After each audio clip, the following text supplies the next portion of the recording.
Bonjour à tous. Tout d'abord, Cara, vous présenter mes excuses d'avoir déplacé la conférence de presse. Je pense que vous savez les raisons qui ont fait qu'on a déplacé cette conférence de presse de vendredi.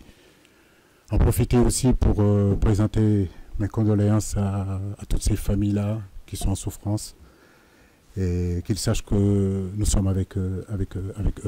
Donc, profitez aussi de cette conférence de presse-là pour présenter mes condoléances aussi à la famille de Yego, de Touré. Voilà,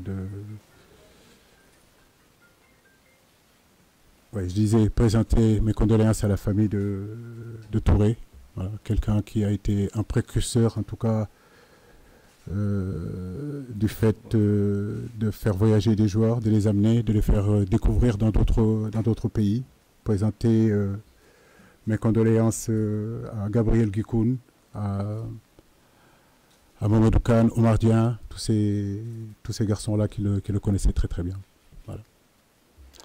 Alors, merci coach. À présent, nous y allons très vite. Donc, ce sont des questions relatives à ces deux premiers matchs. Oui. Oui, Djibril, le micro-baladeur. Allez-y, fort. Voilà, bonjour coach. Bonjour. Moi j'ai deux préoccupations si possible. Peut-être revenir sur les convocations des trois nouveaux. Et l'autre question c'est relatif à Boubacar Kamara. Parce qu'il y a beaucoup de choses qui sont en train d'être dites ces derniers jours.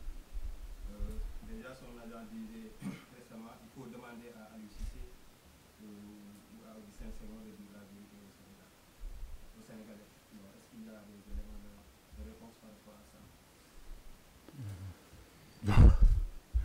En réalité, il n'y a pas de cas Boubacar Kamara.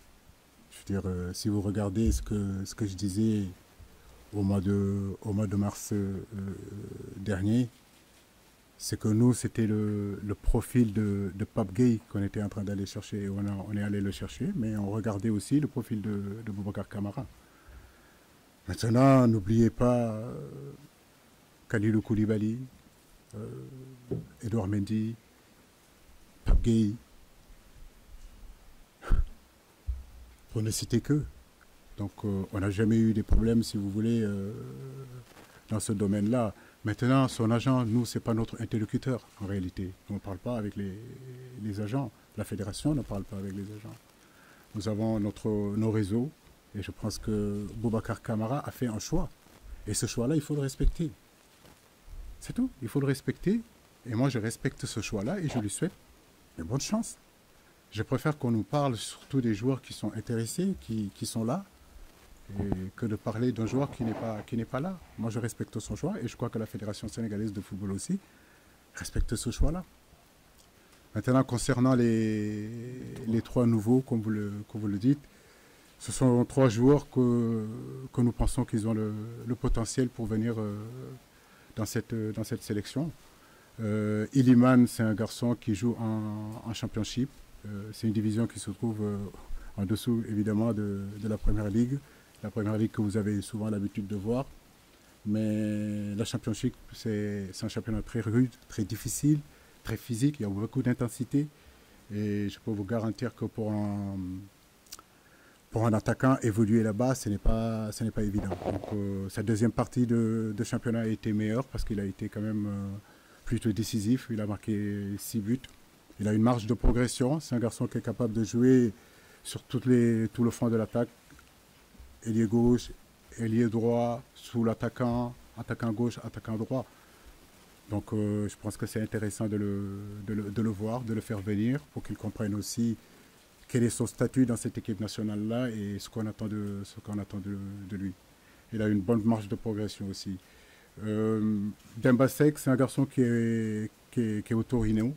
Lui aussi, c'est un garçon très jeune, qui a une marge de progression. Il est dans les prises d'avantage, il est dans les déséquilibres. Il est capable de jouer aussi sur tout le front de l'attaque. Donc on a pensé que c'était intéressant de le faire venir. Alpha Djunkou, ce n'est pas une première, je crois que vous le connaissez. C'est un garçon qui évolue avec les U20.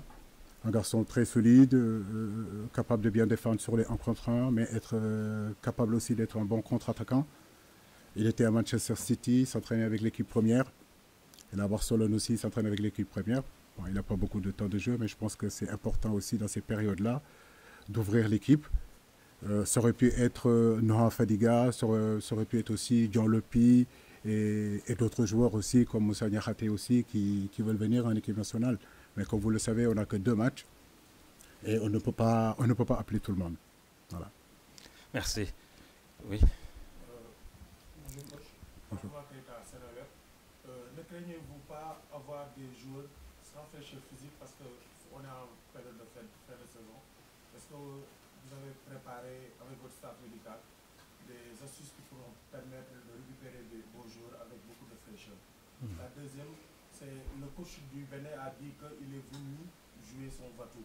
Est-ce que ce n'est pas une fraîche, cette envie de battre le champion d'Afrique peut être quelque chose qui va peser sur la balance et amener beaucoup d'émotions sur le match? Non, je pense que nous allons aborder ce match face au Bénin avec beaucoup d'humilité, parce qu'il faut qu'on reste concentré, même si on est champion d'Afrique. J'entendais mon grand frère Lamine Dia disait que maintenant le Sénégal est l'équipe à battre, mais bon, avant qu'on soit champion d'Afrique, on était l'équipe à battre. Aujourd'hui, on le sera encore beaucoup plus, on sera encore beaucoup plus attendu. Maintenant, comme je dis, ne pas oublier que notre dernière rencontre contre le Bénin n'a pas été toujours facile. Voilà, ça a été un match très rude, très compliqué. Ils ont des joueurs très intéressants. D'Almeida dans le milieu, il a un gros volume de jeu. Dossou, Soukou, Steve Monet, bien sûr. Poté, ce sont des garçons quand même qui sont intéressants. Verdon derrière. Donc oui, aujourd'hui, cet entraîneur-là, c'est l'héritier de Doucier dans la mesure où il était son adjoint. Et je sais très bien qu'il ne vienne pas avec...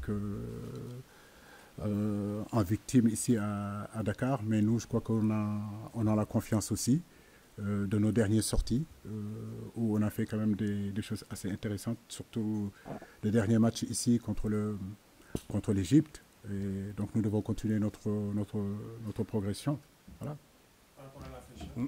Par rapport à la fraîcheur, c'est vrai que nos garçons ont beaucoup compétit, mais il faut comprendre aussi qu'il y a une différence de niveau. Il y a des garçons qui ont beaucoup compétit, d'autres qui ont moins compétit et d'autres qui n'ont pas du tout compétit, mais qui continuent à s'entraîner dans leur club. À mon avis, avec la semaine qu'on va avoir, ils ont coupé un petit peu, ils ont pu récupérer. Le fait, en réalité, d'être restés 2-3 jours, surtout pour ceux qui ont beaucoup joué, je crois que c'est pas mal aussi au niveau de la récupération. Et cette semaine, on va commencer à travailler, essayer de les pousser pour justement retrouver vraiment cette force qui nous permettra d'être bien sur le match contre le Bénin et contre le Rwanda. Merci. Et s'il vous plaît, cette fois-ci, juste une question. Une question par l'intervention. Oui, une dame, madame. Bonjour.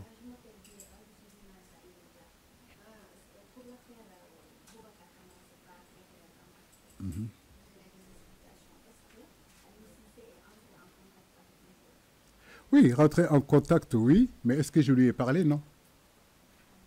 Ça veut dire que nous, on a une façon de travailler qui fait qu'on a des gens qui s'approchent du dossier, qui travaillent sur le dossier, qui font qu'à un moment donné, on a des retours ou on n'a pas de retour. Mais est-ce que j'ai parlé avec Boubacar Kamara? Je l'ai dit au mois de mars. Je n'ai pas parlé avec Boubacar Kamara. Est-ce qu'on a travaillé sur le dossier? Je vous dis oui, madame, nous avons travaillé sur le dossier. Voilà, c'est un peu plus clair. Ok. Voilà. Merci.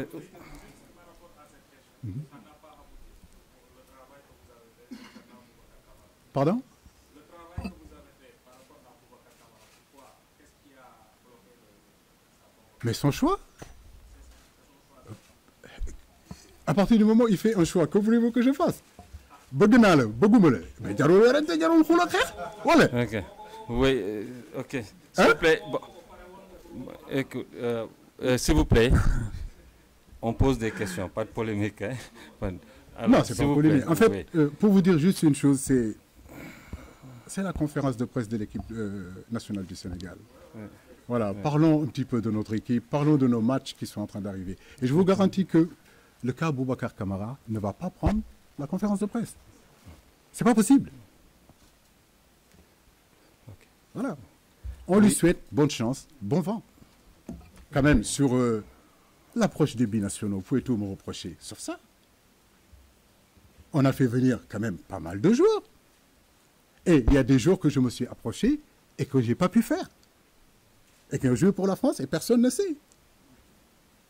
Donc il n'y a pas de polémique, il n'y a pas de cas. Et encore, je le dis et je le répète, son agent, ce n'est pas notre interlocuteur. Il ne resterait plus que son agent soit notre interlocuteur. Il faut qu'on soit sérieux quand même. Okay. Le mec, il porte le maillot de l'équipe nationale, il gibille et tout le monde dit qu'il va venir en équipe nationale. Il faut qu'on soit sérieux. Ok. Oui, madame.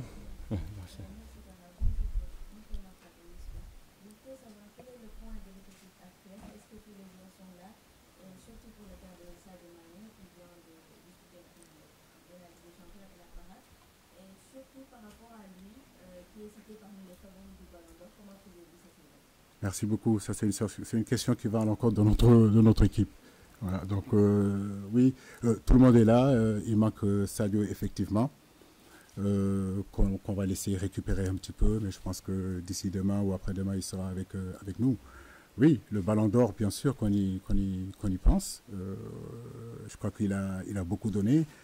Durant 7 ans, je pense que dans tout ce qu'il a fait aujourd'hui à Liverpool, dans l'ensemble de ce qu'il a fait avec l'équipe nationale du Sénégal, ça aussi, je pense qu'il ne faut pas le minimiser. Par moment, sur les choix, j'ai envie de savoir quelle place prend véritablement champion d'Afrique sur les choix. Parce que quand même, le garçon, il l'a gagné, il est allé en finale de la Champions League. Nous espérons que ça comptera, ça pèsera à que ce choix-là soit le choix de Sadio Mané. Merci. Oui.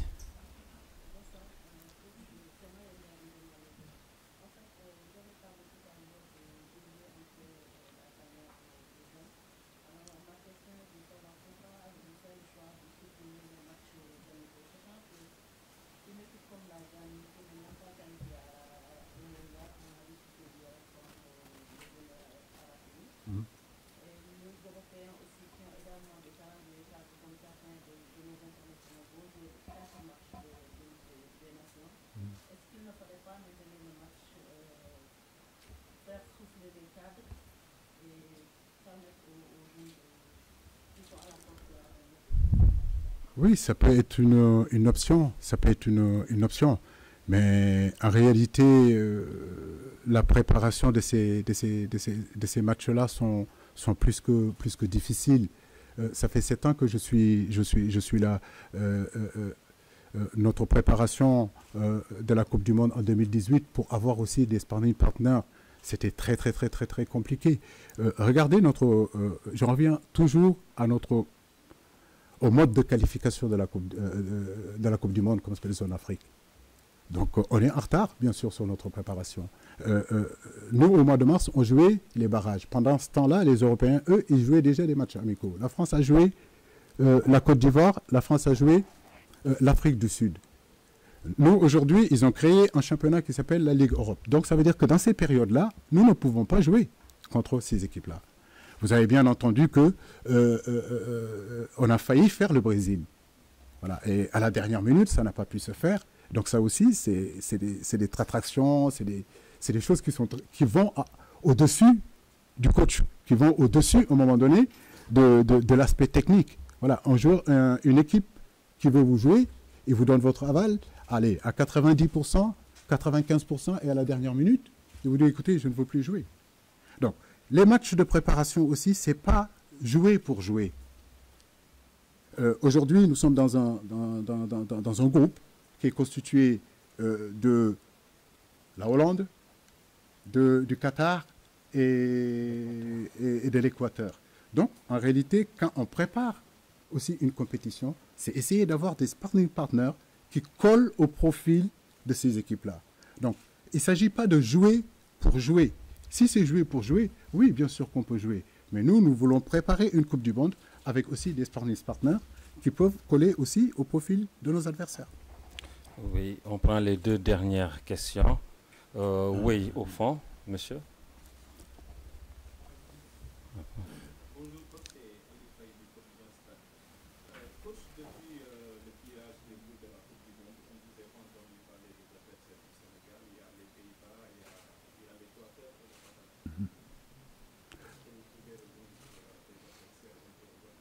Oui, le Pays-Bas, il n'y a pas. Est-ce qu'on a présenté le Pays-Bas? Tout le monde connaît le Pays-Bas, grande nation de football, de grands tacticiens, de grands techniciens, de très grands footballeurs, une équipe aussi dotée d'énormément de qualité. Une équipe qui fait partie pour moi des meilleures équipes européennes. Voilà, mais comme je l'ai dit, nous sommes aussi champions d'Afrique. Nous cheminons ensemble depuis des années. On a quelques certitudes aussi en nous. Et nous irons en tout cas défendre nos chances du mieux qu'on puisse le faire face à ces équipes-là sans complexe. L'Équateur, c'est une équipe qui a le profil à peu près d'une équipe africaine, voilà, qui joue dans la verticalité, qui est capable d'agresser, qui est capable de prendre la profondeur. Donc on se prépare aussi à un match très très très rude. Le Qatar jouera chez elle. Peut-être que les gens penseront que dans cette pôle-là, c'est l'équipe la moins forte. Mais c'est à prendre au sérieux. Donc nous les préparons aussi, on les connaît, on les étudie. Nous travaillons tous les jours pour préparer ces matchs-là. Une dernière question. Oui. Bonjour.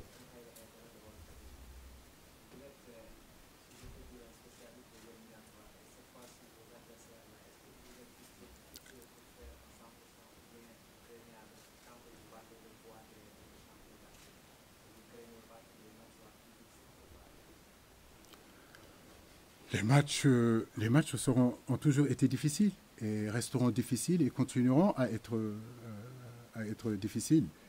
Maintenant, comme je dis, j'entends les gens nous dire oui, l'Afrique, le Sénégal est sur le toit de l'Afrique, le Sénégal impose sa suprématie. Mais oui, c'est bien d'être sur le toit de l'Afrique, mais je pense que c'est bien aussi d'avoir d'autres ambitions, d'aller voir ce qui se passe dans le ciel et dans les étoiles. Donc c'est ce qui nous poussera aussi à nous préparer, ce qui nous poussera aussi d'être attentifs sur ce que nous sommes en train de faire. Ce n'est pas une fin en soi d'être champion d'Afrique. Voilà, nous voulons encore plus et nous allons nous donner les moyens pour ça. Donc on ne sous-estimera personne.